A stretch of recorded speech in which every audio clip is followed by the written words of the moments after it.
Assalamualaikum warahmatullahi wabarakatuh. Bertemu lagi dengan saya Soin dalam video 5 menit saja.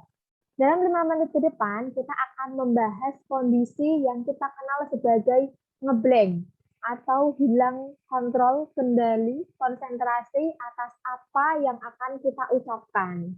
Nah, ngeblank sangat erat kaitannya dengan kondisi kehabisan kata-kata atau tidak ngerti lagi mau ngomong apa. Bisa terjadi karena teman-teman mungkin terbiasa terlalu cepat dalam menyampaikan beberapa hal sehingga kok waktunya masih ya, mau ngapain lagi setelah ini?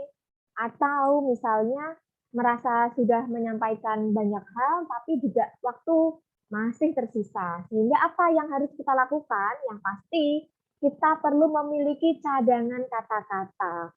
Maka kita perlu kiat-kiat untuk memproduksi cadangan kata-kata tersebut. Hal pertama yang perlu kita perhatikan tentu kita menguasai dulu materinya. Jika kemarin teman-teman dalam sesi coaching klinik ada yang menyampaikan, Mbak, saya itu sangat nggak nyaman untuk menghafal. Ingat, Mas Ervan sudah menyampaikan bahwa memahami itu lebih penting daripada sekedar menghafal. Nah, untuk membantu teman-teman dalam memahami materi, kita dapat melakukan yang namanya mind map konsep. Teman-teman ketika menjadi gamada juga sudah menguasai atau berkenalan dengan yang namanya mind map konsep. Ketika mungkin kemarin di kuliah tidak dipraktikkan, sekarang saatnya untuk teman-teman kembali mempraktikkannya supaya materi-materi yang nanti akan disampaikan pada sesi COFAS semakin mudah terpahami. Jadi teman-teman bisa memetakan apa-apa saja yang akan nanti disampaikan. Setelah itu teman-teman bisa menarasikan alurnya. Prakteknya begini, misal contoh, saya berbicara pada diri sendiri. Oke, Soin, nanti jam 13.30 kita akan LGD dengan Gamada, materinya inovasi kebijakan akademik.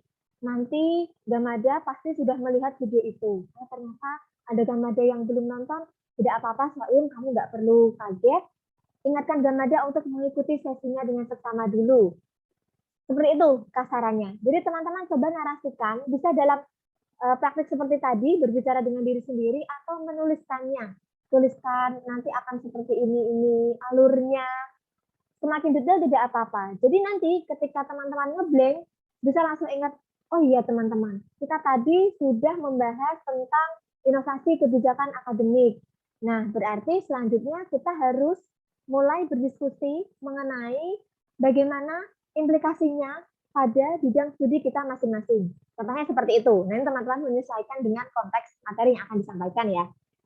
Selanjutnya, teman-teman bisa melakukan parafrase.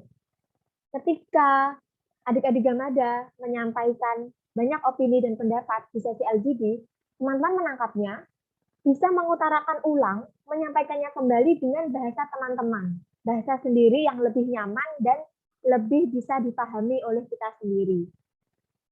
Praktik parafrase ini juga biasanya teman-teman gunakan ketika di akhir sesi dan menyimpulkan sesi yang sudah dilalui bersama Gamada. Sehingga mencoba-coba memparafrasekan pendapat orang lain dan mengutarakannya kembali, atau memparafrasekan sesi dalam satu rangkaian acara, itu juga bisa banget untuk membantu ketika teman-teman ngeblank bisa diutarakan kembali. Oh iya, tadi si Upin berpendapat seperti ini. Kalau Ipin bagaimana? Apakah Ipin juga sependapat dengan pendapat Upin yang tadi? Bisa juga, hal itu digunakan untuk mengisi waktu. Terakhir, ini sebagai executor kita, kalau sudah bingung, semua hal sudah dicoba, bisa digunakan dengan bertanya. Misalnya, teman-teman kita tadi sudah melakukan sesi LGD mengenai tema ini. Tampaknya kita dapat menyimpulkan bahwa XXXYYY. Lalu, jika teman-teman merasa kok mengganjil, ada yang masih belum sampaikan tadi sepertinya dalam kesimpulan saya, boleh banget Pak bertanya kepada Gamada. Dengan ada ngetes bisa juga tuh. Misalnya, tampaknya yang saya sebutkan tadi masih ada kekurangan nih.